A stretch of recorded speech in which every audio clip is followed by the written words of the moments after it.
నన్ను మమ్మల్ని సంధించి ఒక నూతనమైన విధానంలో ఈ దినాన్ని ఇక్కడ గడుపుటకు సహాయపడండి. కృప చూపించమని యేసునామమున ప్రార్థిస్తున్నాము తండ్రి. మరి ఈ మాటల్లో ఇక్కడ ఇద్దరు వ్యక్తులు మనకు కనబడుతున్నారు. అందరూ గమనించండి. ఒక్క 10 నిమిషాలు లేదంటే ఒక పావు గంటలో ముగించేసుకుంటాం. తర్వాత మనకు ఒక భక్తుని యొక్క జీవిత చరిత్ర స్క్రీన్ మీద వేసి చూపిస్తారు కాబట్టి దానికంటే ముందు ఒక 10 నిమిషాలు లేకుంటే 15 నిమిషాల్లో వాక్యం ముగించేసుకుంటాం. చూడండి, ఇక్కడ ఇద్దరు వ్యక్తుల గురించి ప్రస్తావన ఉంది. మొట్టమొదటిగా 4వ వచనంలో ఏముందంటే, ఒకడు సైనికుడు, రెండవ వాడు 5వ వచనంలో ఏముంది, జట్టి అయిన వాడు. వీరిద్దరూ ఏం చేస్తున్నారంటే వీళ్ళిద్దరూ పోరాడుతున్నారు. సైనికుడు పోరాడుతున్నాడు, జట్టి అయిన వాడు కూడా పోరాడుతున్నాడు.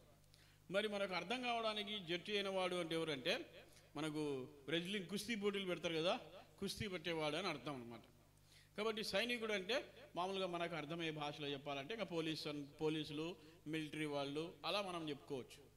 కాబట్టి మనకి ఇక్కడ ఏమని వ్రాయబడుతుందంటే, ఈ మిలిటరీలో ఉన్నవాడు లేకపోతే సైనికుడు అయిన వాడు ఈ జీవన వ్యాపారంలో చిక్కుకొనడు. వాడు తర్వాత జట్టి అయిన వాడు నియమం ప్రకారం పోరాడుతాడు. ఇక్కడ చూస్తే మొట్టమొదటిగా ఈ సైనికునికి ఉండేటువంటి ఒక లక్షణాల గురించి చెప్పబడుతూ ఉంది. సైనికుడు ఏం చేస్తాడంటే ఎదుటివాడితో, శత్రువుతో పోరాడుతూ ఉంటాడు. ఈ సైనికుడికి శత్రువు అనేటువంటి వాడు ఎవరంటే, సైనికుని ఉద్దేశాలు ఎవరికైతే ఉండవో అతడు శత్రువు అవుతాడు. నా ఉద్దేశాలు ఎవరికైతే ఉండకుండా నేను చెప్పిన ప్రతి మాటను ఎవరైతే వ్యతిరేకిస్తారో ఆటోమేటిక్గా ఏమంటాడంటే వాళ్ళిద్దరి మధ్య విరోధం ఉంది కనుక వాడు శత్రువు అన్నట్లుగా చెప్తారు. అలాగే ఇప్పుడు సైనికునికి కూడా ఎవరు శత్రువు అంటే వేరే వాడు. ఇప్పుడు చూద్దాం, దయచేసి చూడండి. ఎఫ్ఎస్సి పత్రికలో 6వ అధ్యాయంలో చూడండి 11వ వచనం చదువుతారా ఎవరైనా? చదవండి.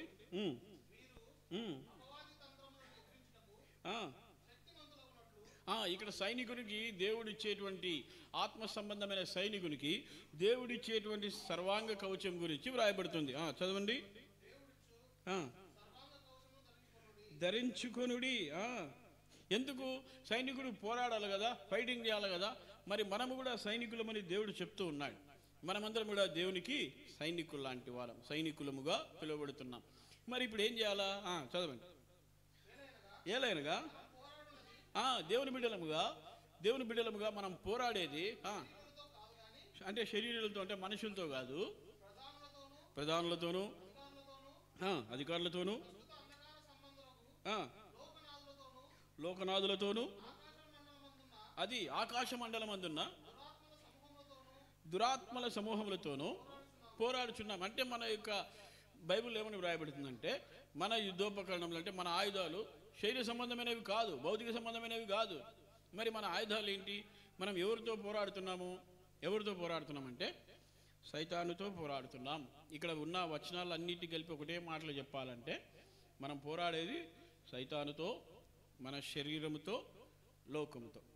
ఒక విశ్వాసికి, దేవుని బిడ్డగా ఉన్నవాడికి ప్రధానమైనటువంటి శత్రువులు ముగ్గురే. ఒకరు శరీరం ఏం చేస్తుంది? ఉదాహరణకు దేవుడేమో బైబిల్ చదువుకోమంటాడు. దేవుడు ఏం చేస్తాడు? బైబిల్ చదువుకోవాలా, ప్రార్థన చేసుకోవాలా అని దేవుడు చెప్తాడు. ఈ శరీరం ఏమంటది? ఆ సినిమా బాగుంది, లేకపోతే ఆ సీరియల్ బాగుంది, అక్కడికి పోదాం, ఇక్కడికి పోదాం, ఆ భోజనం బాగుంది, ఆడ బాగుంది, ఇది బాగుంది, ఈ ముచ్చట్లు చెడతాయి. శరీరం ఏమో ఇట్లా మాట్లాడుతుంది. ఆత్మ సమయం ఇప్పుడేమంటుంది? దేవుడు ఏమంటాడు? ప్రార్థన చేసుకో, మందిరానికి రా, మందిరంలో ఉండు అని చెప్తాడు. శరీరం ఏమంటుంది? మందిరానికి వద్దు, ఏం పోతావులే, ఇంట్లోనే ఉండు, బాగా పని చేసి వచ్చి అలసిపోయినావు, మందిరంలో వద్దులే, ఇంట్లోనే ఉండు అంటుంది. మరి లోకం ఏం చేస్తుంది?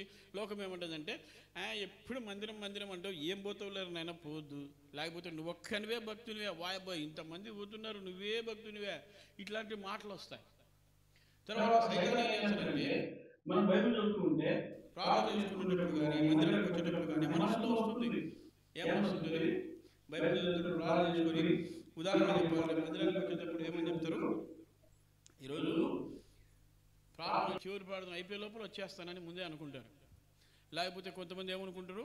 ఓ గంట సేపు అట్లా కనపడి వచ్చేస్తాంలే అనుకుంటారు. ఇట్లాంటివన్నీ సైతాన్ తలంపులు అనమాట. ఇవన్నీ మన జీవితంలో పోరాటం.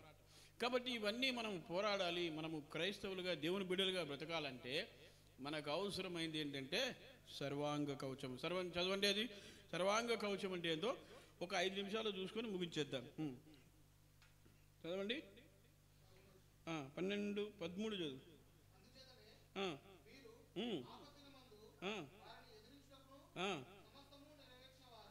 ఇది మనకెందుకు ఈ సర్వాంగ కవచం అవసరము అంటే, ఒక దినం వస్తుంది మనకు ఆపద వస్తుంది. ఎప్పుడు ఆపద అంటే యేసు ప్రభు వారు భూమికి రెండవసారి వచ్చినప్పుడు ఆపద వస్తుంది.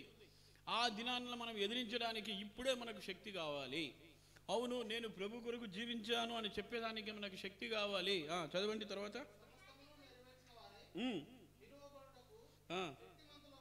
సమస్తమును దేవుని పనులంతా చేయడానికి మనకు శక్తి అవసరం కాబట్టి సర్వాంగ కవచమును ధరించుకోండి. తర్వాత ఇప్పుడు దేవుడు మనకిచ్చే సర్వాంగ కవచం ఏంటో ఇక్కడ ఉంది. చదవండి. ఎలాగనగా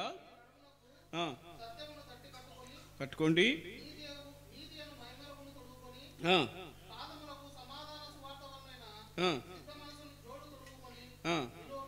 నిలవబడి. సైనికుడికి ఉండేటువంటి ఆయుధాలు. తర్వాత ఇవన్నీ గాక విశ్వాసమని డాలు పట్టుకోండి, దానితో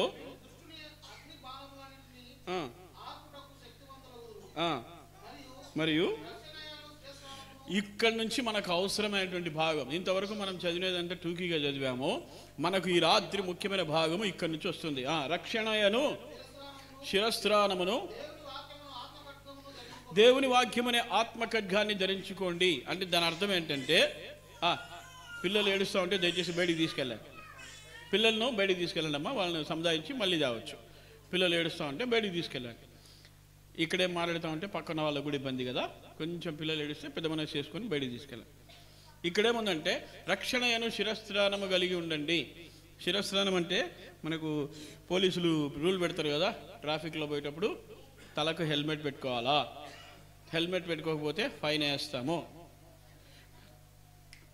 ఇక్కడ చూడాలా, పిల్లలు కూడా ఎవరు మాట్లాడకూడదు కాబట్టి హెల్మెట్ పెట్టుకోవాలా, లేకపోతే యాక్సిడెంట్లు అయినప్పుడు తల పగిలి చనిపోతారు. మా పిల్లల్ని బయటకు తీసుకెళ్ళండి, వాళ్ళు ఉండడం వల్ల మీరు సరిగ్గా లేరు, వాళ్ళు మిమ్మల్ని వెళ్ళలేరు. కొంచెంసేపు మళ్ళీ అది స్క్రీన్ వేసినప్పుడు అందరినీ పిలుచుకుందాం. బొమ్మలు వేసి చూపిస్తారు స్క్రీన్ మీద, అప్పుడు పిల్లలు సైలెంట్ అయిపోతారు ఒక 5 నిమిషాలు. కాబట్టి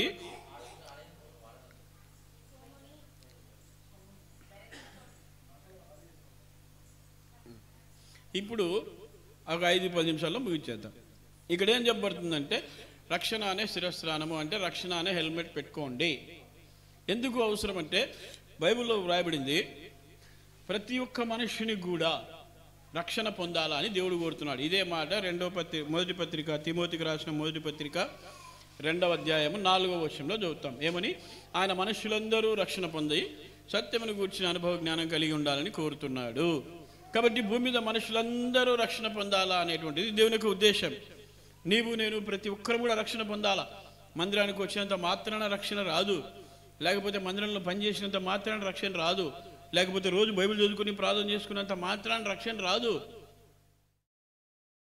ఎందుకు సృష్టించాడంటే మనము రక్షించబడాలనే. అందుకే తెస్సలోనిక పత్రికలో ఒక మాట అంటాడు, ఆది నుండి దేవుడు మనము రక్షించబడవలననే నియమించినాడంట. దేవుడు మనల్ని పుట్టించేదానికి ఉద్దేశము కారణం ఏంటంటే మనము రక్షించబడాలి, మనం రక్షణలో ముందు కొనసాగాలి, రక్షించబడాలా, మన పాపాలు క్షమించబడాలా, మనం రక్షించబడాలనే యేసుక్రీస్తు ప్రభువారు భూమి మీదకి తిరిగి వచ్చినాడు. భూమి మీదకి మనుషుల అవతారంలో, మనుషుల ఆకారంలో భూమి మీదకి వచ్చినాడు. అందుకే ఫిలిప్పీ పత్రికలో 2వ అధ్యాయంలో చదువుతాం, ఆయన ఆకారమందు మనుష్యుడిగా కనబడి. కనుక ఆయన మనుష్యుడిగా కనబడినాడు. ఎవరు ఆయన మనం రక్షించబడడానికి ఆయనకేమంత అవసరం? మనం రక్షించబడాలంటే ఆయనకేమంత అవసరం అంటే, ఆయన నిన్ను నన్ను సృష్టించినవాడు, నిన్ను నన్ను తన పోలికతో తన స్వరూపంలో సృష్టించినవాడు, మనల్ని నిర్మించినవాడు. మనకు తలకాయ ఉండాలని, చేతులు కాళ్ళు ఉండాలని, మనకు కళ్ళు ఉండాలి, పలానా చోట ముక్కు ఉండాలా, పలానా చోట చెవులు ఉండాలా, ఈ రకంగా మనల్ని ఒక ప్లాన్ వేసుకొని మరి మనం నిర్మించినవాడు. ఇలాంటి వాడు ఏం చేశాడంటే మనల్ని తన రూపంలో పుట్టిస్తే మనం ఏం చేస్తున్నామంటే మన హృదయంలో అంత పాపం ఉంది. హృదయంలో పాపం గురించి ఏమని వ్రాయబడుతుందంటే మార్కు సువార్త 7వ అధ్యాయంలో చదువుతాం. హృదయంలో నుండి దురాలోచనలు, జారత్వములు, దొంగతనములు 7వ అధ్యాయము 20-21 వచనాల్లో చూస్తాం. హృదయంలో నుండి దురాలోచనలు, జారత్వము, దొంగతనము, వ్యభిచారము, అభిచారము, మత్తతులు, విమతులు, ఇవన్నీ దేవదూషణ, అహంభావమును, అవివేకమును వచ్చిన వ్యభిచారం, ఈ చెడ్డవన్నీ కూడా వచ్చి మనుషుని అపవిత్రపరుస్తున్నాయి. మనుషుడు హృదయం చెడిపోయింది. తర్వాత బైబిల్ చెప్తుంది, నరుని హృదయాలోచన చెడ్డది, బాల్యం నుండి చెడ్డ. చిన్నప్పటి నుంచే ఏ తల్లి కూడా ఏ తండ్రి కూడా పిల్లోనికి అబద్ధాలు చెప్పు, మోసం చేయి, తన్నువాన్ని అని ఎవ్వరు నేర్పారు. అబద్ధం చెప్పమని, మోసం చేయమని, దొంగతనం చేయమని ఏ తల్లిదండ్రులు నేర్పారు. మరి ఎట్టొస్తున్నాయి?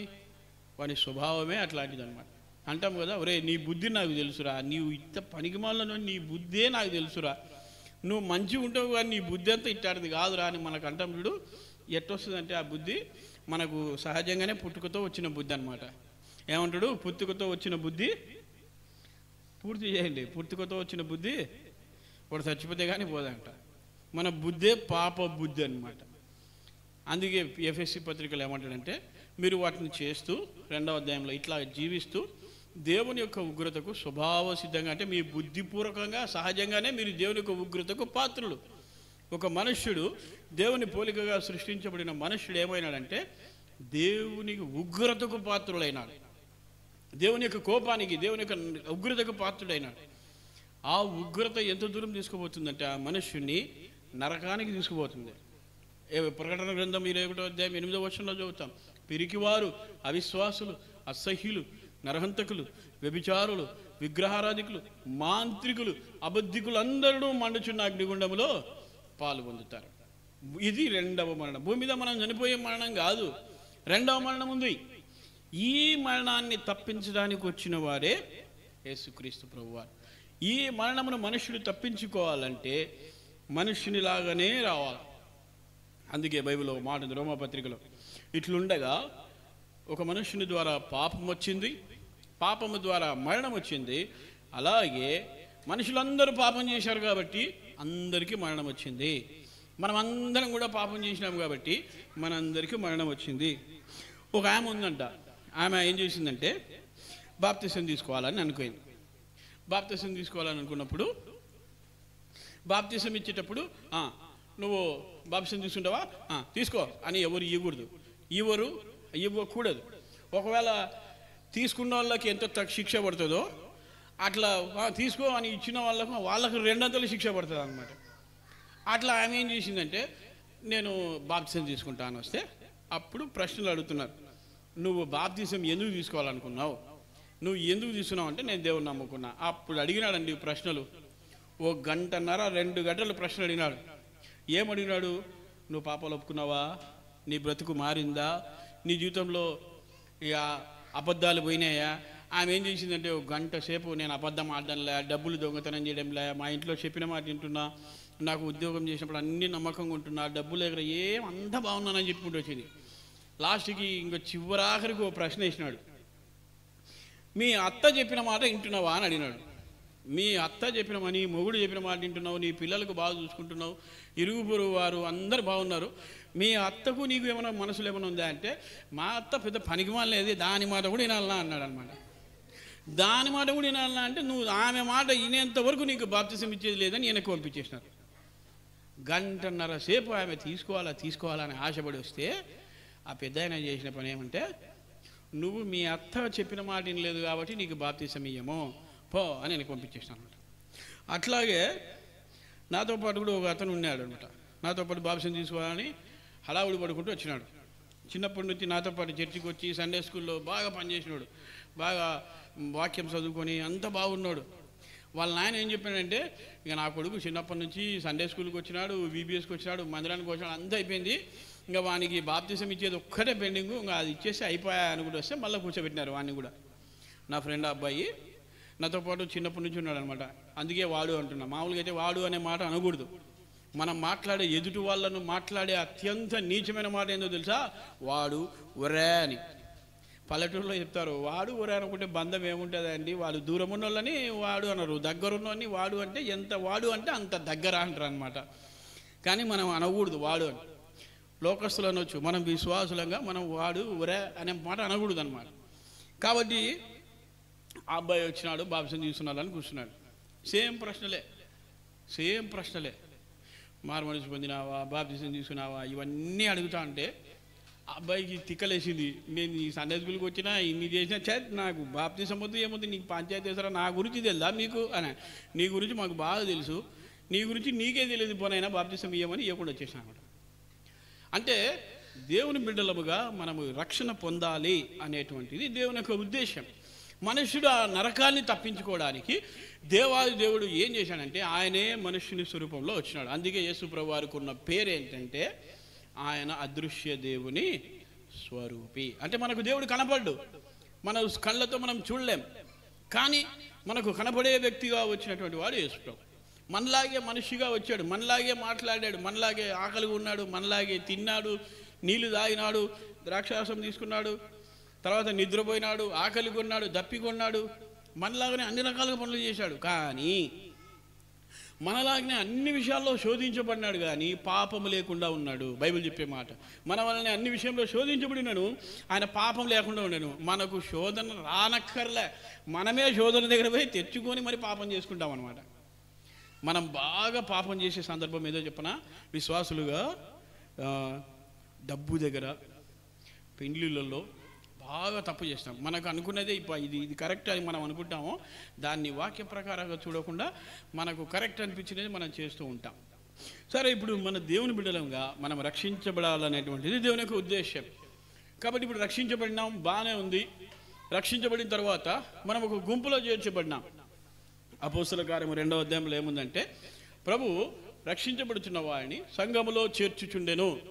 ఇప్పుడు మనం రక్షించబడినాం, సంఘంలో చేర్చబడ్డాం. ఇప్పటి వరకు కూడా ఎవరైనా, నేను చిన్నప్పటి నుంచి చర్చికి వస్తున్నా, ఈ చర్చి కట్టక ముందు నుంచి నాకు ఈ ప్లేస్ బాగా తెలుసు, లేకపోతే ఈ ప్లేస్ మాదే, మేమే ఇచ్చినాం, మా నాన్నలు ఇచ్చినారు, మా తాతలు ఇచ్చినారు, వీళ్ళందరి ఈ మందిరానికి వచ్చే వాళ్ళందరి కథలన్నీ నాకు తెలుసు, కాబట్టి నాకేం అవసరం లేదు అని అనుకుంటే మాత్రం తప్పు. దయచేసి ప్రభు నామమున మీకు మనవి చేసేది ఏంటంటే, ఎవరైతే యేసుక్రీస్తు ప్రభువును సొంత రక్షకుడిగా అంగీకరించలేదో, యేసు ప్రభువా నేను పాపిని, దయచేసి నా పాపాలు క్షమించు అని ఎవరైతే అనుకోలేదో, ప్రార్థన చేసుకోలేదు ఇప్పటివరకు, ఈరోజే చివరి దినం. గుర్తుపెట్టుకోండి, మనుషుని యొక్క జీవితం నీటి బుడగ వంటిది. నేను హాస్పిటల్లో పనిచేసినప్పుడు మనిషి జీవితం నీటికి బుడగ వంటిది, అంతలో కనపడి అంతలో మాయమైపోయి ఆవిరి వంటిది అనేదానికి ప్రత్యక్ష ఉదాహరణ నేను చూసిన. హాస్పిటల్లో పనిచేసేదానికి నేను ఆ రోజు పోయినా. ఆ రోజే నేను ఫస్ట్ రోజు పోతే నాకేం చేశారంటే, పెద్ద హాస్పిటల్లోనే, కర్నూలు జనరల్ హాస్పిటల్లో, బాబు ఈ 2 బెడ్లు నీకు, వీళ్ళిందా 2 పేషెంట్లు నీకు, వాళ్ళిద్దరిని బాగా చూసుకోవాలా అని చెప్పించినారు. నేను సరేలే అని చెప్పేసి నేనున్నా. అయిపోయింది. నాకేం చెప్పారంటే, పేషెంట్లతో మాట్లాడాలా, పేషెంట్లతో మాట్లాడినా, తిన్నారా, బాగున్నారా, ట్యాబ్లెట్స్ వేసుకున్నారా, రాత్రి బాగా నిద్ర పట్టిందా, ఏమన్నా ఇబ్బంది ఉందా, మళ్ళీ అన్నీ అడిగినా. అన్నీ బాగున్నాయని సార్, ఏం బాగుంది సార్, ఏం బాగుంది సార్, ఏం ఇబ్బంది లేదు సార్, తిన్నా సార్, పాలు తాగినా సార్, అన్నీ బాగా చెప్పినాడు. అవునా, వెరీ గుడ్ అని పక్క పేషెంట్ దగ్గర పోయే లోపల ఈ మనిషికి గుళ్ళు తేలేసినాడు. నిమిషము కూడా కాదు, వితిన్ సెకండ్స్లోనే. పక్కన పేషెంట్ ఏంటంటే ఈ స్క్రీన్ ఉంది కదా, ఆ నుంచి ఇంత మధ్యలో ఒక అడ్డం ఉంటే ఒక గోడలాగా ఉంటుంది అనమాట, ఒక తెర కట్టెలు వేసింటారు. ఆ మనిషితో మాట్లాడి పక్కన పేషెంట్ దగ్గర పోయేసరికి ఓకే సార్ అంటే, పడుకో ఏం పర్లేదన్నారు. సరే సార్ అని ఇట్లా పడుకో, అట్లా గుడ్లు తెలియసినాడు వితిన్ సెకండ్స్లోనే. మేము చాలా ప్రయత్నం చేసినా కానీ చేయి దాటిపోయి.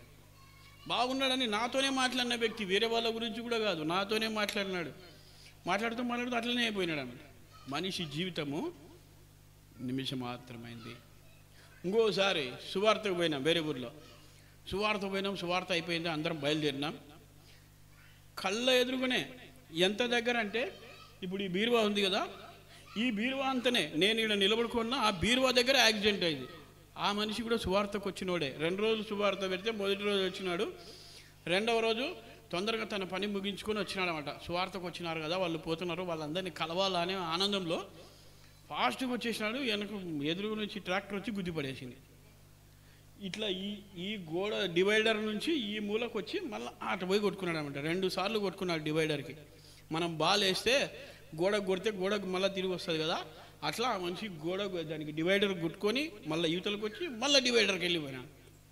స్పాట్లో, ఆన్ ది స్పాట్, కళ్ళ ముందే. నేను ఆడ నిలబడుకొని ఉంటే నాకు తగిలిందేమో, ఆ బండి నాకు తగిలిందేమో అని చెప్పేసి మా అమ్మ, మా చిన్నమ్మలు అందరూ నువ్వేడున్నావురా అంట. నేను ఏం కాలేదు తల్లి, నేను బాగున్నాను, మీరు పోండి కర్నూలుకి పోండి అని చెప్పేసి ఆ మనిషిని హాస్పిటల్కి తీసుకుపోతే అప్పటికే ఆ మనిషి మా చేతుల్లో లేదండి, మీరు కర్నూలుకి తీసుకెళ్ళండి అంటే కర్నూలుకు తీసుకొస్తున్నా కానీ చనిపోయినాడు. కళ్ళ ముందే మనిషి ఉన్నాడు. కొంతమంది ఉంటారు నిద్రలోనే చనిపోతారు. ఒరే నీ నిన్న రాత్రి మాట్లాడొచ్చు కదరా నాయన, నిద్రలోనే పొద్దున్న లేసరికి ఉండిండాడు. ఒక ఆయన ఇట్లనే మా ఇంటి ముందరే బాగా నులక మంచం అల్లినాడు. అమ్మ మా మమ్మీ దగ్గర పట్టుకొని, అమ్మ మంచం అల్లినా ఆ చెట్టు కింద ఏమ్మా అన్నాడు. మా ఇంటి ముందరే చెట్టు ఉంటుంది, మా ఇంటి మెట్ల దగ్గర. అమ్మ చెట్ల దగ్గర వేసమ్మా పట్టుకోమ్మా అంటే మా అమ్మ ఆ పెద్ద ఆయన ఇద్దరు కలిసి మంచం మీద చెట్టు కింద మంచం వేసినారు. ఆయన పండుకున్నాడు, అట్లనే చనిపోయినాడు. సెకండ్ క్షణకాలమే, మనము నిన్నటి వాళ్ళమే. ఈ క్షణము దాడితే మరుసటి క్షణం మనది కాదు. కాబట్టి సోదర సోదరి, ప్రభువు మనకి ఏం చెప్తున్నాడంటే ఈ క్షణంలోనే మారు మనసు పొందాలి. ఈ క్షణం దాటిపోతే మనది కాదు. మనం మారు మనసు పొందాలి అని ఆశపడినా ఛాన్స్ లేదు. బైబిల్లో అలాంటి వ్యక్తి ఒక ఆయన ఉన్నాడు, ఏషావు గురించి వ్రాయబడింది. అతనికి అవకాశము దాటిపోయింది, తర్వాత ఎంత ప్రాధేయపడినా తనకు దొరకలేదు. సోదరుడా సోదరి, మీరు నిజంగా మారు మనసు పొందకపోతే ఇదే చివరి అవకాశముగా భావించి ప్రభునందు విశ్వాసం ఉంచాలని మనం చేస్తున్నాం. మారు మనసు పొందారు, సంతోషం. సంఘంలో చేర్చబడ్డారు. సంఘంలో చేర్చబడిన తర్వాత మనం చదివిన జీవితం ఎలా ఉందంటే ఇవన్నీ మనం కలిగి ఉండాలా. ఏంటి? సత్యం అనే దట్టి, నీతి అనే మైమరువు, విశ్వాసం అనేటువంటి డాలు. ఆత్మీయ జీవితంలో మనకు ముందుకు పోవడానికి ఇవి అవసరం. మనము సత్యవంతులముగా నీతిమంతులముగా బ్రతకాల. మనము నీతిని కలిగి బ్రతకాల. మనం యేసు ప్రభువునందు విశ్వాసం ఉంచిన తర్వాత మనము నీతివంతులముగా తీర్చబడ్డాం. బైబిల్ చెప్తుంది కదా, రోమపత్రిక 4వ అధ్యాయం చివరి వచనంలో, ఆయన మన అపరాధముల నిమిత్తం అప్పగింపబడి మనము నీతిమంతులముగా తీర్చబడిటకై లేపబడను. మనం యేసుక్రీస్తు ప్రభు వారి ద్వారా నీతిమంతులంగా తీర్చబడ్డాం. యేసు ప్రభువు నమ్మకం ముందు ఎంత తాగుబోతులమైనా, ఎంత వ్యభిచారులమైనా, ఎంత పనికిమాలమైనా, లేకపోతే ఎంత దుర్మార్గతతో జీవించినా ఒక్కసారి యేసుక్రీస్తు ప్రభువునందు విశ్వాసం ఉంచితే నీతిమంతుడిగా తీర్చబడినాడు. కనుక నీతిమంతులముగా తీర్చబడినటువంటి మనము ఆ నీతిని బట్టి మనం బ్రతకాల. ఆ నీతిని కలిగిన వారమై మనం బ్రతకాల. కనుక ఈ నీతి అనే మైమరువు, రక్షణ అనే శిరస్త్రానము, పాదములకు సువార్త అనేటువంటి జోళ్ళు, ఇవన్నీ మనం కలిగి ఉండాలని బైబిల్ చెప్తుంది. ఇవన్నీ మనం కలిగి ఉండి అప్పుడు ఏం చేయాలంటే సైనికుడైన వాడు తన్ను దండులో చేర్చుకున్న వాడిని, అంటే సంఘములో చేర్చబడిన తర్వాత ఎలా ఉండకూడదు? చదవండి. ఇందాక మనం చదివాం కదా, తిమోతికి రాసేటువంటి 2వ పత్రిక 2వ అధ్యాయం 4వ వచనం. సైనికుడు ఎవడును తనను దండులో చేర్చుకున్న వాడిని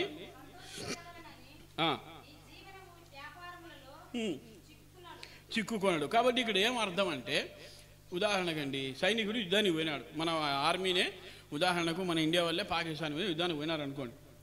సైనికుడు యుద్ధానికి పోయినాడు, యుద్ధం చేయకుండా నాకు నీళ్ళు దాహం అవుతున్నాయి, ఆకలి అవుతుందని బయటికి పోయి, లేకపోతే నాకు బాత్రూమ్ వస్తుంది బయటికి పోయి, లేకపోతే ఆడ బాగా మంచి ఈడ నువ్వు ఏం సైనికునికి చపాతీలు తప్ప ఏం పెట్టట్లే, ఆడ మంచి బిర్యానీ వస్తుందని దానికి వెళ్ళిపోతా, దీనికి వెళ్ళిపోతా, నాకు ఇంట్లో ఆడ భార్య బిడ్డలు ఉన్నారు, నాకు బిజినెస్లు ఉన్నాయి, నేను ఉండను అంటే ఏం చేస్తారు? వాడిని సస్పెండ్ చేసేస్తారు, సైనికుడిగా ఉండకుండా తీసేస్తారు. అంటే దాని అర్థం ఏంటంటే వాడిని దూరం పెట్టేస్తారు. అవన్నీ చేస్తే తన యజమానికి ఇష్టంలే. ఇప్పుడు మన ఇంట్లో పనివాడు ఉన్నాడు అనుకోండి, బాగా అర్థమవుతుంటే చెప్తాం. మన ఇంట్లో పనివాడు ఉన్నాడు, మన ఇంట్లో పనివాడు ఏం చేయాలా? మన ఇంట్లో పని చేయాలి. వాడు మన ఇంట్లో పని చేయడం మానేసి మన ఇంట్లో పని చేయకుండా తన సొంత ఇంట్లో పని చేసుకుంటున్నాడు అనుకోండి, వాని ఇంట్లో పని చేసుకుంటున్నాడు. ఏమంటారు? మన కోపం రాస్తుందా కదా? ఏమంటారు? ఒరే నీకు పని ఇచ్చి జీతం ఇచ్చి డబ్బులు ఇచ్చి మా ఇంట్లో వచ్చి పని చేయరా అంటే, నువ్వు మా ఇంట్లో పని చేయకపోతే నీకు డబ్బులు ఎట్టియాలా, జీతం ఎట్టియాలా? కొట్లాడతారా లేదా?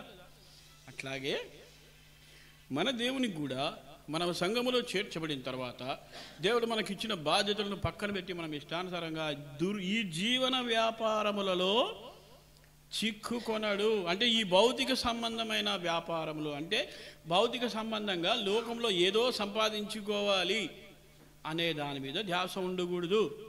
అందుకే కొలసీ పత్రికలో ఒక మాట ఉంది, మీరు క్రీస్తుతో కూడా లేపబడిన వాళ్ళైతే పైన వాటినే దృష్టించుడి. పైన ఎవరున్నారు? క్రీస్తు దేవుని కుడి పార్శ్వమున సింహాసనం ఆసీనుడై ఉన్నాడు. ఆయన పరలోక రాజ్యంలో యేసు ప్రభు వారు ఉన్నారు. మీ దృష్టి దేవుని మీద ఉంచండి, మీ దృష్టి దేవుని మీద ఉంచండి. ఈ భూ సంబంధమైనది ఏది కూడా మనది కాదు. అందుకే పౌలు ఏమంటాడంటే మన పౌరస్థితి పరలోకంలో ఉంది. మనం భూమి మీద కూర్చున్నాం. ఈ నిరీక్షణ మందిరం పేరు నిరీక్షణే కదా, నిరీక్షణ ప్రార్థన మందిరంలో కూర్చున్నాం, ఫ్యాన్ కింద కూర్చున్నాం. మనం అందరం ఇక్కడ ఉన్నాము. కానీ వాస్తవికంగా మన ఉనికి, మన పౌరస్థితి ఈ భూమి మీద ఉన్నప్పుడు నేను ఒక ఇండియన్, భారతీయ ఇండియన్ మన పౌరస్థితి తీసుకుంటాము కదా, అట్లా మన పౌరస్థితి పరలోకంలో ఉంది. ఆ పరలోకంలో ఉన్న దాన్ని పట్టుకొని ఇప్పుడు మన ఉదాహరణకు కర్నూలుకి వచ్చినారు అనుకోండి. మీరు ఇక్కడ నుండి పల్లెదొడ్డి నుంచి కర్నూలుకి వచ్చినారు. కానీ మీ సొంత ఊరేది పల్లెదొడ్డి, కర్నూలు కాదు కదా, కర్నూలు కాదు. కర్నూలుకి వచ్చి ఏం చేస్తారు, పొద్దున్న నుంచి సాయంత్రం వరకు ఏదో పని చేసుకొని డబ్బు సంపాదించి ఏం చేస్తారు, మళ్ళీ మా ఊరికి పోవాలనైనా బస్సు మిస్ అవుతుంది, మా ఊరికి పోకుంటే కష్టము నాకు అని మళ్ళీ వెంటనే బస్ స్టాండ్కి వచ్చి బస్సు ఎక్కువ లేకపోతే నానా తిప్పలు పడి మళ్ళీ ఊరికి వస్తాను. అట్లాగే మనం కూడా దేవుని దగ్గర నుంచి ఇక్కడికి వచ్చినాం. మనం తిరిగి దేవుని దగ్గరికి వెళ్ళాలా. మన పరిశుద్ధమైన జీవితం జీవించడం ద్వారా, ఆ దేవునికి తగినట్టుగా మనం బ్రతుకుట ద్వారా మళ్ళీ తిరిగి దేవుని దగ్గరికి పోవాలా. మనం ఈ లోకంలో ఉన్న దాని మీద ధ్యాస పెట్టుకోకూడదు, ఈ లోకంలో ఉన్న దాని మీద మనం ఆశ పెట్టుకోకూడదు. బైబిల్ చెప్తుంది మన విశ్వాసులంగా ధనాపేక్ష సమస్తమైన కీడుల మీద మూలము, కీడునకు మూలం. డబ్బు మీద ఆశ పెట్టుకోవద్దని బైబిల్ చెప్తుంది. చూడండి, ఒక 3 వచనాలు చూసుకొని ముగించేద్దాం. కీర్తనల గ్రంథం. విశ్వాసైన వాడు ఎలా బ్రతుకుతాడు, విశ్వాసైన వాడు ఎలా బ్రతకాలి చూడండి. కీర్తనల గ్రంథం 15వ కీర్తన, కీర్తనలు 15. యోబు గ్రంథం తర్వాత కీర్తనల గ్రంథం వస్తుంది. ఆ కీర్తనల గ్రంథంలో 15వ అధ్యాయము మొదటి వచనం చదవండి ఎవరైనా. చూసారా, ఇక్కడ దేవుని యొక్క గుడారం అంటే దేవుని యొక్క మందిరము, లేకపోతే పరలోకం అనుకోండి. మనకు అర్థమయ్యే భాషలో చెప్పాలంటే పరలోకం. పరలోకంలో పోయి అతిథిగా గెస్ట్గా ఉండదగిన వాడు ఎవడు? చదవండి. పరిశుద్ధ పర్వతం మీద అతిథిగా ఉండేవాడు ఎవరు? నివసింపదగిన వాడెవడు? ఎవడు? చదవండి. యథార్థమైన ప్రవర్తన కలిగి నీతిని అనుసరించుచు హృదయపూర్వకముగా నిజం పలుకువాడే. కాబట్టి ఇక్కడ ఏముందంటే అట్లాంటి వానికి దేవునికి మందిరంలో పరలోక రాజ్యంలో ప్రవేశించే వానికి ఉండేటువంటి 3 లక్షణాలు. యథార్థంగా ప్రవర్తించాలా, తర్వాత నీతిని అనుసరించాలా, తర్వాత హృదయపూర్వకముగా నిజం పలకాల. మన దగ్గర ఉండేది ఏమంటే మనం సచ్చినా నిజం చెప్పమాట. ఎంత తేలిగ్గా అబద్ధం ఆడతామంటే అంత తేలిగ్గా అబద్ధం ఆడతాం. మనం ఒక చోట ఉంటాం, ఇంకో చోట ఉన్నామని చెప్తాం. ఓసారి అయితే ఏమైందంటే నేను రోడ్డు మీద వెళ్తున్నాను, నేను ఇంకొక అబ్బాయి ఇద్దరం రోడ్డు మీద పోతుంటే మా సార్ ఫోన్ చేసినాడు. మా సార్ ఫోన్ చేసి బాబు ఎక్కడున్నారు అని అడిగినాడు. ఎక్కడున్నారంటే మేమేం చెప్పామంటే సార్ ఆఫీస్లో లేము, ఆఫీస్ దగ్గరకు వస్తున్నాము అని ఫోన్ చేసి చెప్పాం. ఆయన మాకు ఫోన్ చేసి ఎక్కడున్నారు బాబు అని అడిగితే సార్ ఆఫీస్లో లేము, ఆఫీస్ దగ్గరికి వస్తున్నాము అని చెప్పాం. వాస్తవమే, మేము ఆఫీస్ దగ్గరికి వెళ్తున్నాం. అవునా, ఓకే అని మేమేం చేస్తున్నాము, ఓకే వెరీ గుడ్, ఆడ ఇడ్లీ తింటున్నారు కదా, తినండి ఇడ్లీ తినండి అన్నాడు. ఏం చేస్తామంటే మేము ఆడ మొబైల్ క్యాంటీన్ అని ఉంటాయి కదా, ఆడ నిలబడి ఇడ్లీ తింటామన్నాం అనమాట. మేము ఇడ్లీ తింటామంటే ఆయన ఏం చేశాడంటే ఓ ఇడ్లీ తింటున్నారు కదా తినండి అన్నాడు. ఎక్కడ ఆడున్నాడు బాబు అని చూస్తే ఆయన మా వెనకల్లే ఉన్నాడు అనమాట. దేవుడు కూడా అట్టనే అనమాట. మనం ఏం మాట్లాడినా ఏం చూసినా మనల్ని చూస్తూనే ఉంటాడు. మనకు నోటికి సులభంగా అబద్ధాలు వచ్చి ఎంత తేలిక అబద్ధం ఆడతామంటే అంత తేలిక అబద్ధం ఆడుతూ ఉంటాం. తర్వాత మనం అబద్ధం ఆడకూడదని బైబిల్ చెప్తుంది, అబద్ధం ఆడకుడి అని. ఎందుకంటే అబద్ధికులు అందరూ మండుచున్న అగ్నిగుండంలో పాల్పొందుతారు. చిన్న అబద్ధం కానీ పెద్ద అబద్ధం కానీ అబద్ధికులు అందరూ అగ్నిగుండంలో పోతారు. కాబట్టి మనం అబద్ధాలు ఆడకూడదు. తర్వాత చదవండి, అట్టివాడు చూసారా, ఇలాంటి ప్రవర్తన కలిగిన వాడు, యథార్థమైన ప్రవర్తన కలిగి నీతిని అనుసరించి హృదయపూర్వకముగా నిజం చెప్పేవాడు ఎట్లా ఉంటాడు? ఎలా ఉంటాడంటే వాడు నాలుగతో కొండెంలాడంటే షాడీలు చెప్పడు, లేకపోతే ఎదుటివాడిని చులకనగా చూడు, ఎగతాళిగా చేయడు, తర్వాత కీడు చేయడు.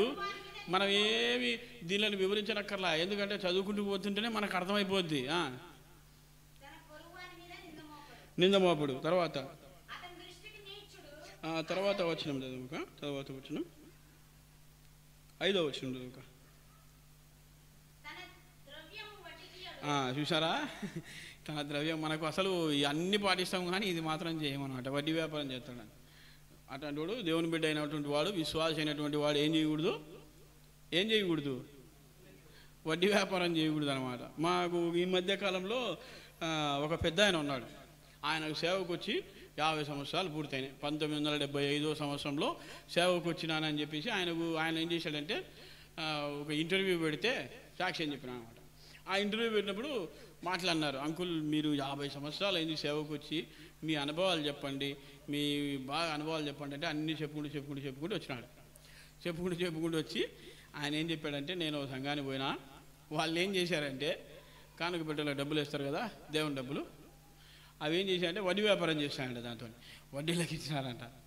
ఆయనకు తిక్కలేసి ఏం చేశాడంటే ఒక 10 నెలల పాటు ఎవరు సందాలు వేయొద్దండి అని చెప్పాడు. అంటే ఒక విశ్వాసే వడ్డీ వ్యాపారం చేయకూడదు అని దేవుని వాక్యం చెప్తుంటే, తన డబ్బులు వడ్డీకి ఇయ్యడు అని బైబిల్ చెప్తా ఉంటే, ఆ సంఘం వాళ్ళు ఏం చేశారంట, కానుక పెట్టెలో వేయబడిన దేవుని డబ్బును, దేవుని సొమ్మును వడ్డీలకు ఇచ్చినారంట. వడ్డీలకు ఇచ్చిన ఆ విషయం తెలిసి ఈయన ఏం చేశాడంటే సంఘంలో అనౌన్స్ చేసేసాడంట, ఎవరు కొంతకాలం పాటు ఎవరు సంద వేయొద్దండి.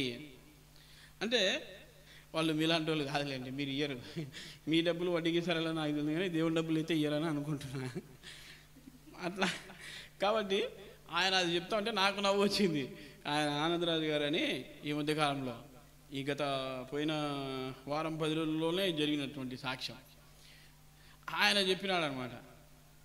కాబట్టి ఒక విశ్వాసిగా మనకు ఉండేటువంటి ఏంటంటే, బైబిల్లో దేవుడు యేసుప్రభువు ఓ మాట చెప్పాడు, నిన్ను అప్పు అడుగగోరు వారి నుండి నీ ముఖం వెనక్కి తీసుకోవద్దు. నిన్నెవరైనా డబ్బులు అవసరం ఉన్నాయని అడుగుతూ ఉంటే వాళ్ళకి లేవని చెప్పొద్దు, వాళ్ళని వేపా నేను డబ్బులు ఇయ్యనని చెప్పొద్దు. ఒకవేళ వాళ్ళకి ఇవ్వలేని పరిస్థితి అయితే ముందే చెప్పేయడం మంచిది. బాబు నా దగ్గర ఇంత డబ్బు ఉంది కానీ నాకు ఇంత అవసరం ఉంది, నేను ఇవ్వలేను, ఆ చెప్పేయడం మంచిది. అంతేగాని నిన్ను అప్పు అడుగుకోరు వారి నుండి, నిన్ను ఎవడైతే డబ్బులు అడగాలనుకుంటున్నాడో వారి నుంచి దూరంగా పారిపోవద్దు, ఇతరులకు సహాయం చేయకుండా దూరంగా పోవద్దు, సహాయం చేయి. కానీ ఇక్కడేమని రాయబడ్డాడు, తన ద్రవ్యము వడ్డీకి ఇయ్యడు. విశ్వాసులుగా వడ్డీ వ్యాపారాలు చేయకూడదు అనమాట. తర్వాత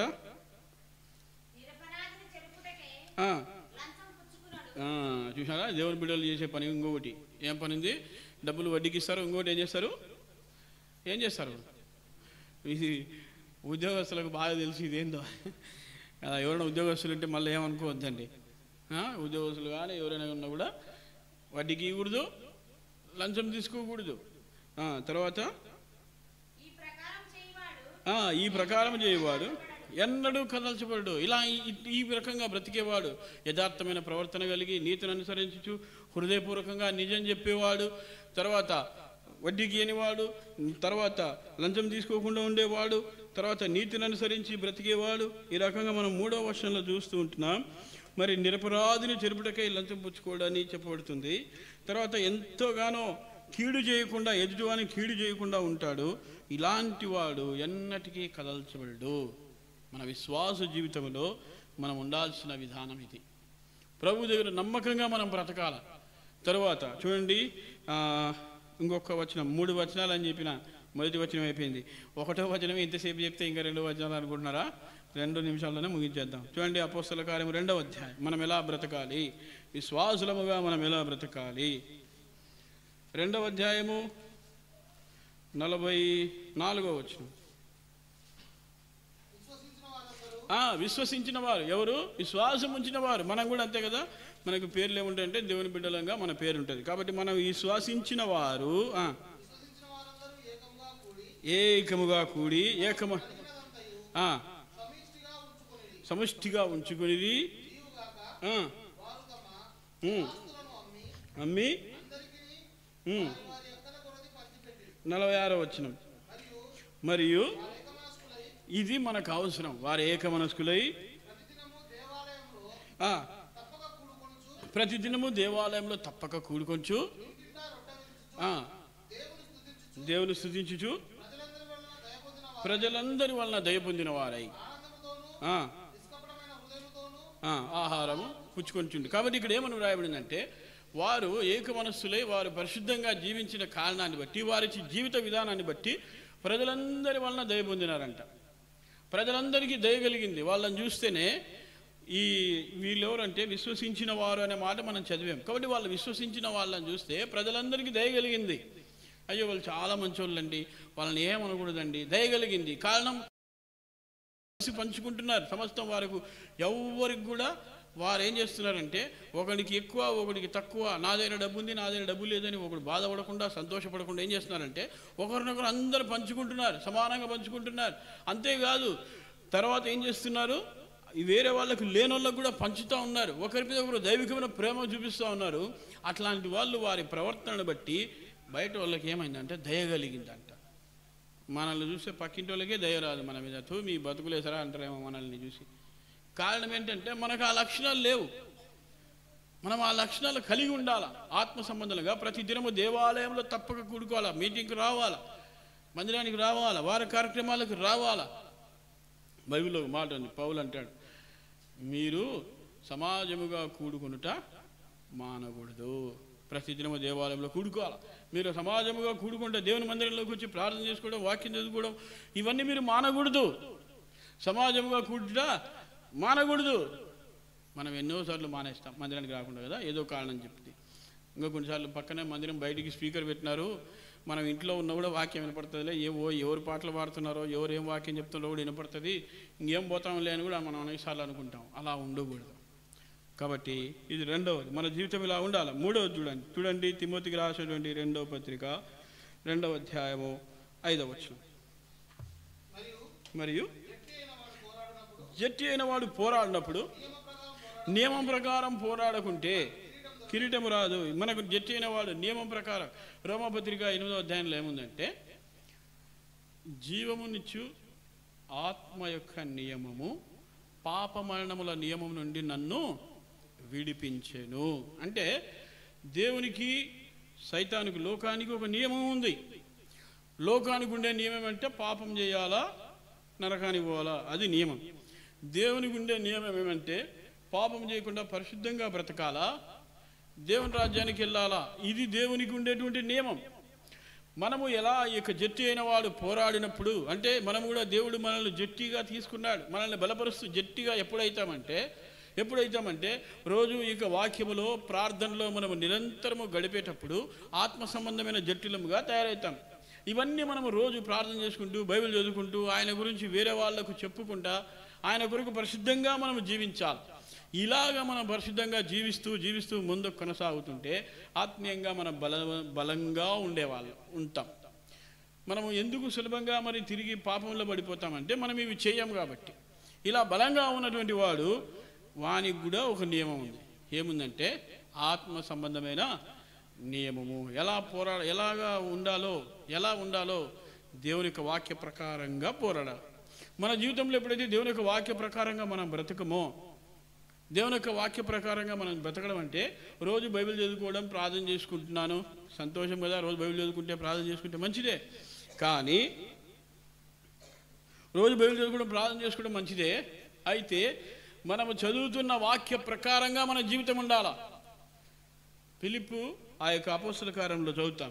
ఏం చదువుతాడు, ఆ యొక్క నపుంసకుల అధిపతి గుర్రం రథం మీద పోతా ఉంటే యెషయా గ్రంథం చదువుతుంటే ఫిలిప్పు అడిగినాడు, నీవు చదువుతున్నది గ్రహించుచున్నావా? మనం బైబిల్ చదువుతాం కానీ ఏం అర్థం కాదనమాట. మనం అర్థం చేసుకోవాలి, మనం గ్రహించాలి.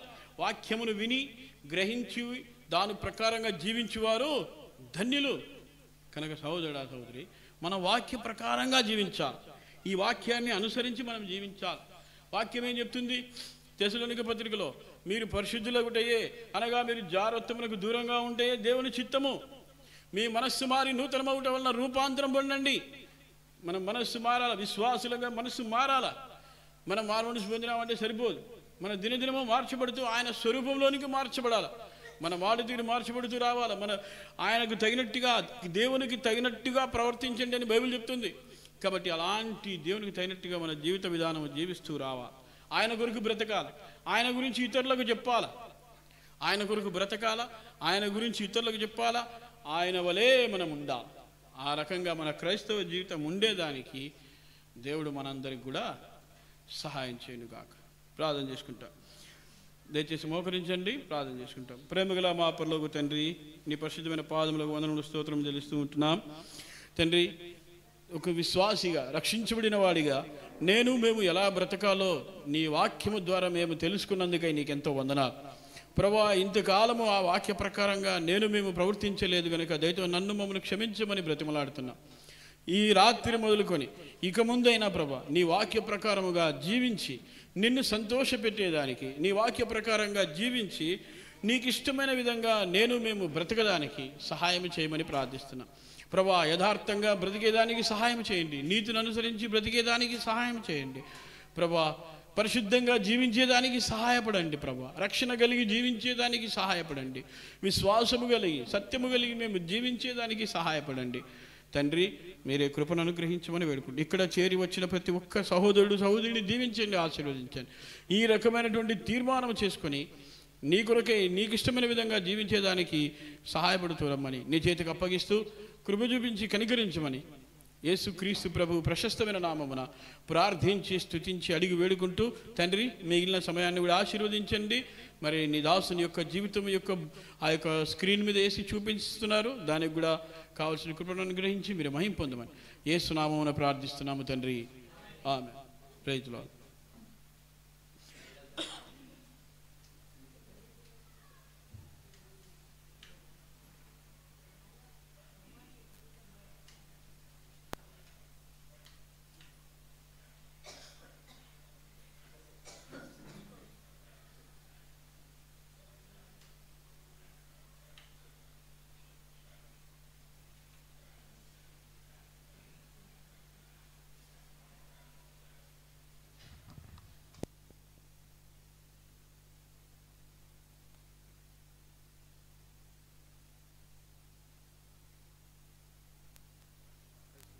Praise the Lord. Praise the Lord. Praise the Lord. Right.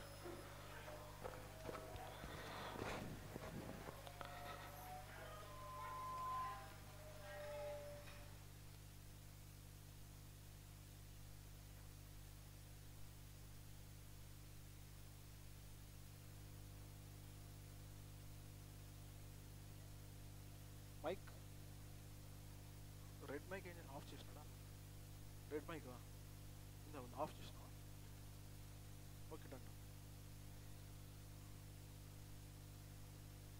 Right. Praise lord.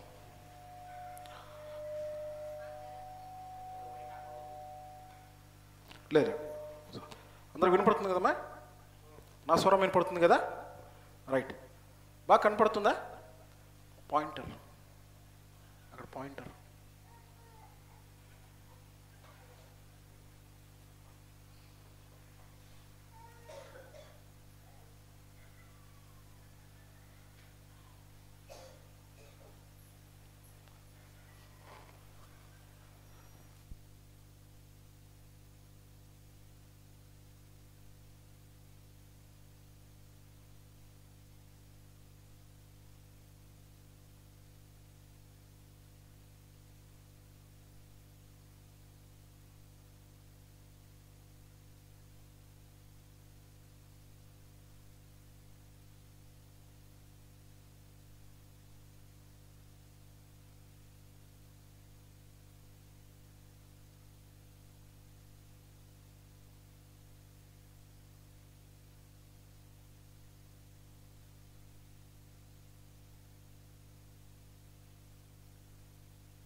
వాళ్ళు ఎవరు లేరు కదా, ఇంకా అందరు ఇక్కడ కూర్చుంటారు కదా. దయచేసి ఎవరన్నా పిల్లలు అల్లరి చేస్తుంటే పెద్దవాళ్ళు చెప్పండి. మీరు వాళ్ళతో మాట్లాడారనుకోండి, అది డిస్టర్బెన్స్. పిల్లలు ఎవరైనా అల్లరి చేస్తే వాళ్ళతో పాటు మీరు అల్లరి చేయొద్దండి, అంటే వాళ్ళతో పాటు మీరు మాట్లాడొద్దండి, వెంటనే చెప్పేయండి. వాళ్ళకి అది మనం చిన్నప్పటి నుంచి నేర్పించాలి మనం. రైట్, జాగ్రత్తగా వినండమ్మా. ఇంతవరకు మనం వాక్యం వింటూ వచ్చినాం. దేవుని దయ వల్ల రక్షణ ఏంటంటే మనం వింటూ వచ్చినాము. మనం ప్రభు మందిరంలో దేవుని భయం కలిగి మనం ఏ విధంగా జీవించాలా, ఏ విధంగా జీవించకూడదో కొన్ని విషయాలు మనం చూసుకుంటూ వచ్చినాం. ఇప్పుడు మనము కొన్ని నిమిషాలు ఒక భక్తుని జీవిత చరిత్ర గురించి మనము చూసుకుందాం. ముఖ్యంగా సరే చూడండి, ఈయన పేరు వచ్చేసి డేవిడ్ లివింగ్స్టన్. ఏం పేరమ్మా? David Livingstone. డేవిడ్ లివింగ్స్టన్ ఈయనేమో మరి తెల్లజాతి మనిషినా, ఈయనేమో తెల్లజాతి మనిషి. అయితే చూడండి యువతల మరి ఈ విధంగా మరి నల్లజాతి వాళ్ళు ఉండడము.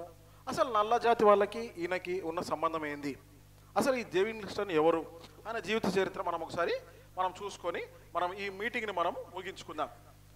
ఇది కేవలం మీ కొరకే, మామూలుగా వచ్చి జనరల్గా చెప్పడానికి ఈజీ అయిపోతుంది, కానీ ఈ విధంగా మరి బొమ్మలు పెట్టి ఇవన్నీ చూపించాలంటే దీనికే ఎక్కువ కొంచెం కష్టపడేది కూడా దీనికే అనమాట. దాదాపు 5-6 గంటలు అవుతుంది ఒక్కొక్క దాని కూడా చేయాలంటే. కేవలం మీ కొరకే, మీరు తెలుసుకోవాలని చెప్పేసి మీ కొరకే మేము చేస్తూ వచ్చినాం. సరే, ఇప్పుడు మనం ఈరోజు చూసుకుపోయే భక్తుని పేరు వచ్చేసి ఏం పేరు అన్నాము? David Livingstone. సరేమ్మా, సరే. మరి ఈ డేవిడ్ లివింగ్స్టన్ గురించి మనం చూసుకునే ముందు చూడండి, ఈ విధంగా చూడండి ఆఫ్రికన్ పిల్లలు అయితే చుట్టూ ఉన్నారు. ఈ డేవిడ్ లివింగ్స్టన్ ఈయన పంపదీసి ఏమైనా వేటగాడా?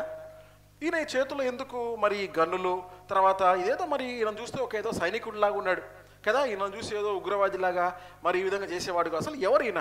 మరి ఈయన గురించి ఒకవేళ మనం తెలుసుకున్నామంటే తప్పకుండా ఈయన యేసుక్రీస్తు వారికి సంబంధించిన వ్యక్తి అయినా కదా, యేసుక్రీస్తు సంబంధించిన వ్యక్తి. మరి యేసుక్రీస్తు సంబంధించిన వ్యక్తి ఈ విధంగా గన్నులని పట్టుకోవడం ఉండడం ఏంటి? సరే, ఇంతకీ ఆయన ఎక్కడ పుట్టినాడు, ఏం కథ అని మనం చూద్దాం.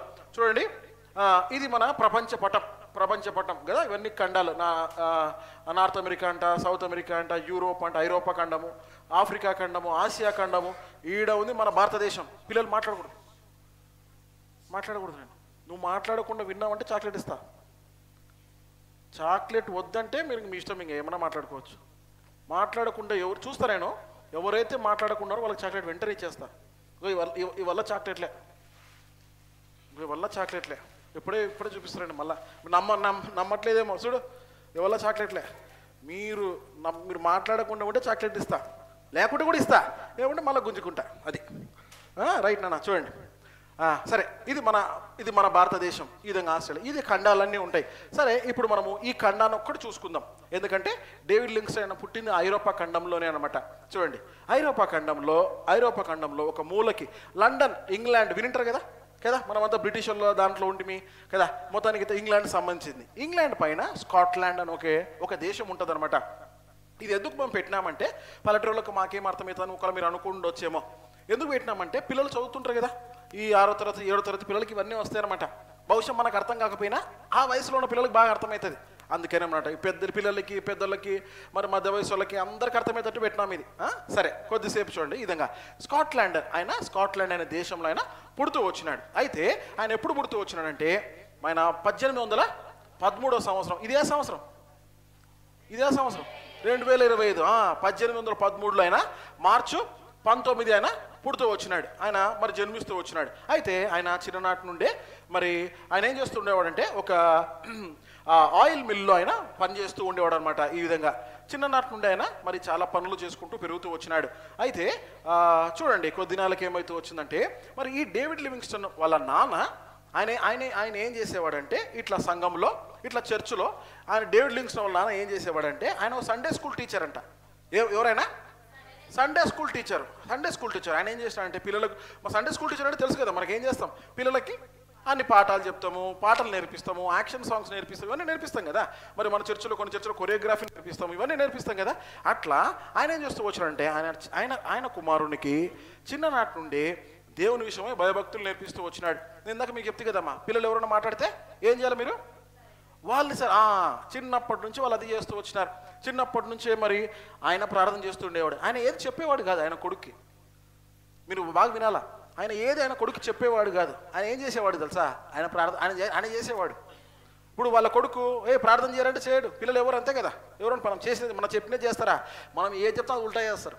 అవునా కదా, పిల్లలు ఉన్న వాళ్ళకి బాగా అందరికీ అర్థమవుతుంది. పిల్లలు ఏం చేస్తారంటే వాళ్ళు ఏం చూస్తారో అది చేస్తారు. అర్థమవుతుందా మీకు? మనం ఏం చెప్తే అది వాళ్ళు చేయరు, వాళ్ళు ఏమి చూస్తే అది చేస్తారు. కనుక ఈయన ముఖ్యంగా ఆయన కొడుకు మరి ప్రార్థన చేయాలంటే ఈయన ఏం చేస్తూ వచ్చినాడు, ముఖ్యంగా ఆయన కొడుకు ఈయన ప్రార్థన చేస్తూ వచ్చినాడు. ఈయన కొడుకు సినిమాలు చూడకూడదు అంటే ఈయన ఏం చేస్తూ వచ్చినాడు, ఆయన సినిమాలు చూడకుండా ఉన్నాడు.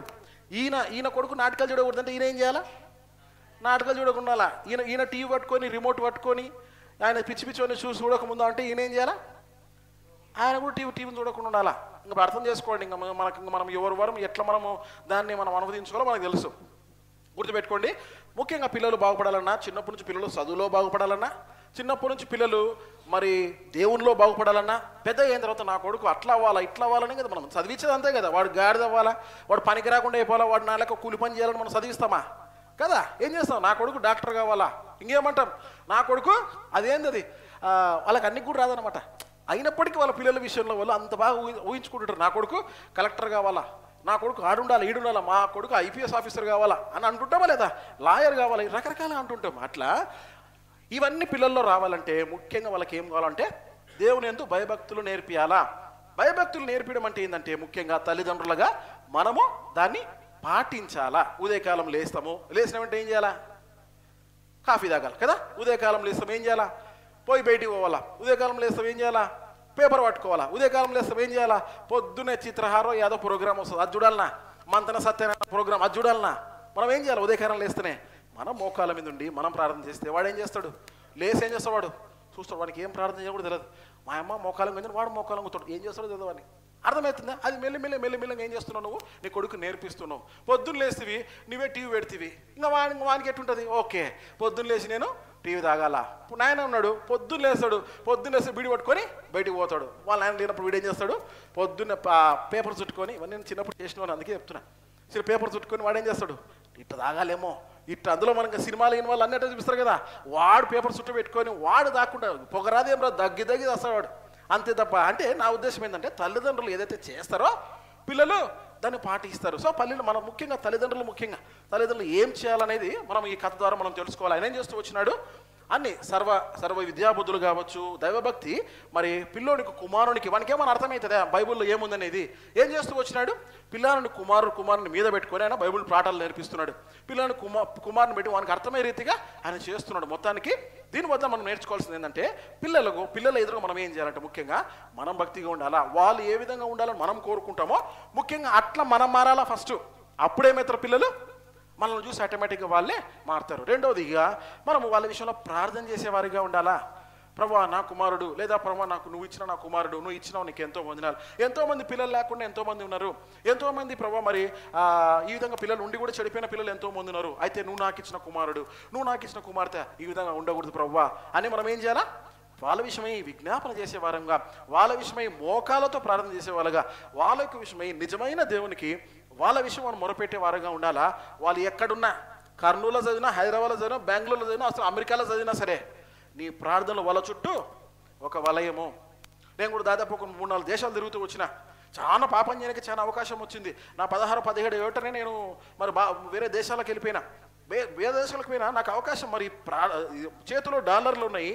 మరి నాకు పాపం చేయడానికి చాలా అవకాశం ఉంది. నాకు చాలా అవకాశం ఉంది. నేను ఎంతైనా చేయొచ్చు. నాకు ఆశ ఉంటుంది. చలి బాగా చలి -30. ఇప్పుడు మన ఫ్రిడ్జ్లో అవన్నీ ఉండేది ఎంత? -1, -2, -3, -3, -4. అక్కడ వాతావరణం, బయట వాతావరణమే -30. ఇంకా అర్థం చేసుకోండి. పైనుంచి ఏమైనా పైపులోంచి నీళ్ళు పడుతున్నాయి అనుకోండి, అవి అట్టే గడ్డగడిపోతాయి. అటువంటి దాంట్లో మా ఫ్రెండ్స్ అంతా మా స్నేహితులంతా సిగరెట్ తాగుతుంటే నాకు కూడా ఎంత వెచ్చగా ఉంది, నేను కూడా తాగితే బాగా అనిపించా. సరే పోదాము, ఇంకా పోయి సిగరెట్ తాగదాం అని లోపల ఎక్కడి నుంచి ఏమవుతుందో తెలియదు కానీ దాని మీద నాకు ఇష్టం ముట్టదు. మా ఫ్రెండ్స్ అంతా మేము చలికి వణుకుంటుంటే ఆన్లైన్లో బీరు తాగి 4-5 బీర్లు, లేకుంటే విస్కీలో, రమ్ములో, బ్రాండ్లో, కళ్ళు సారే ఉండవులేండి, మీకు అర్థం కానీ చెప్తున్నా. మొత్తానికైతే ఇవన్నీ వాళ్ళు తాగి ప్రశాంతంగా వాళ్ళు గురకలు పెట్టుకుంటే నిద్రపోతుండ్రి. నాకు చలికి నేను వణికేవాడిని. అరే నేను కూడా ఒక బాటిల్ లేదా ఒక సగం తాగినా సరే నిద్రపోతా కదా నేను అని వణుకునేవాడిని. ఎప్పుడైతే నేను ఇంకా తాగుదాము అని లోపల ఎట్లా తిరిగి తాగాల, ఈరోజు నా వల్ల కాదు, నేనంతా నిద్ర లేదు కనీసం ఈరోజు ఆ విధంగా లోపల ఎక్కడి నుంచి మరి ఏమనిపిస్తుందో తెలియదు కానీ నేనేంది తాగేది, అమ్మో నేను తాగకూడదు కదా, పొరపాటు దీనికి అలవాటు అయిపోతానేమో అని నాకు అనిపించేది అనమాట. దీని నుంచి మరి ఇదంతా దీని వెనకాల ఏంది కథ అంటే, ఇప్పటికి ఈరోజు కూడా మా అమ్మ పొద్దునే 3:30కి లేచి, మా అమ్మ ఇప్పటికి నేను మా అమ్మ గురించి సాక్ష్యం చెప్తున్నా, 3:30కి లేదా 4 గంటలకు ఆమె లేచి 4 గంటల నుంచి 6 గంటల వరకు ఆమె ప్రార్థన రూమ్లో ఉంటుంది. మేము విదేశాల్లో ఉన్నా, యాడున్నా, మేము ఎక్కడున్నా సరే మా అమ్మ ఏం చేస్తుంది, మా కొరకు ప్రార్థన చేస్తుందిగా ఉండేది. కనుక మేము ఏం చేస్తూ వచ్చినామంటే, మరి ఏ పాపం జోలికి మనం పోనికి ఆశ ఉన్నా, మాకు ఆశ ఉన్నా సరే ఏం చేస్తూ వచ్చానంటే అవన్నీ ఆ పాపాలన్నీ మేము చేయకుండా నా తల్లి ప్రార్థనలు నా చుట్టూ ఒక వలయంగా ఉంటూ వచ్చినాయి. అక్కడ ఇంకా ఏముంటాయి, ఇంకా ఏమంటారు, డిస్కోలు, బార్ కదా, తెలుసు కదమ్మా, మీకు ఐడియా ఉంటుంది, చూసింటారు. డిస్కోలు, బార్లు, ఈ విధంగా పబ్బులు ఇవన్నీ ఉంటాయి. నాకు కూడా ఆశ చిన్నప్పటి నుంచి పోవాలని. సరే మా అమ్మకి చెప్పే పోయినా, నా కథ చూడండి. మా అమ్మకి ఏం చెప్పినా అమ్మా నేను ఇట్లా పబ్బు పోవాలనుకుంటున్నా అంటే, నాన్న అక్కడికి పోకూడదు కదా, అసలు పబ్బు అంటే ఏందనింది మా అమ్మ. నేను చెప్పిన ఆమెకు అర్థం కానీ ఏం చెప్పాలా, ఆడపిల్లలు మగపిల్లలు కలిసి తాకుండా డ్యాన్స్ చేస్తామా అన్నాను. అంటే మరి నువ్వు పోకూడదు కదా నాన్న అనేది. ఏమో మమ్మీ నాకేమో పోవాలని ఆశ, మా ఫ్రెండ్స్ అందరూ పోతున్నారు, నేను ఒక్కసారి చూస్తా అన్నా. పోయినా అట్ట అనుకోనే పోతే అడిగి పోయినానా, అట్లా అనుకోని పోతే మరి అంత బాగానే ఉంది. మరి దాదాపు అందరు బాగానే ఉందా, డ్యాన్స్ చేస్తాం, అందరూ చేస్తున్నాం. మనకు డ్యాన్సులు రావు కదా. చిన్నప్పటి నుంచి మనము సండే స్కూలు, చిన్నప్పటి నుంచి మనం మందిరము, చిన్నప్పటి నుంచి డబల్ డోలకులు లేకుంటే ఇవే మనకు తెలుసు. ఆ డ్యాన్సులు మాకేం తెలుసు. పోయి కూర్చొని నేనేం చేస్తూ వచ్చినానంటే, ఆడ వాళ్ళందరూ ఏదో తాగుతుంటే నేనేం చేస్తూ వచ్చినా, అక్కడున్న థమ్సప్లు అక్కడున్న అవి నేను తాగుతూ వచ్చిన. సరే తాగుతూ వచ్చినామనే ఉంది. ఎవరో ఒక సహోదరి, ఒక అమ్మాయి, ఆమె ఏం చేస్తుందంటే డ్యాన్స్ వేసుకుంటూ ఫుల్ తాగింది. ఫుల్ తాగి ఏమిదో తెలియదు కానీ డ్యాన్స్ వేసుకుంటూ వచ్చి మొత్తం నా మీద, ఆమె ఏ పొద్దు నుంచి ఏం తిరిందో మొత్తం నా మీద కక్కింది. వాసన కొడుతుంది నాకు. ఇది ఏం వాసన, ఆ పాప చూస్తే అంత అందంగా ఉంది కానీ కంపు కొడుతుంది నాకు. ఇంకా చూడండి, ఆ రోజు నుంచి ఈ రోజు వరకు నేను మళ్ళీ దాని డిస్కోటేకి ముఖమే చూడలే. నేను దాన్ని ఒకవేళ అట్లా పోవాలని ఆలోచన వచ్చి నాకు అదే వాసన వస్తుంది.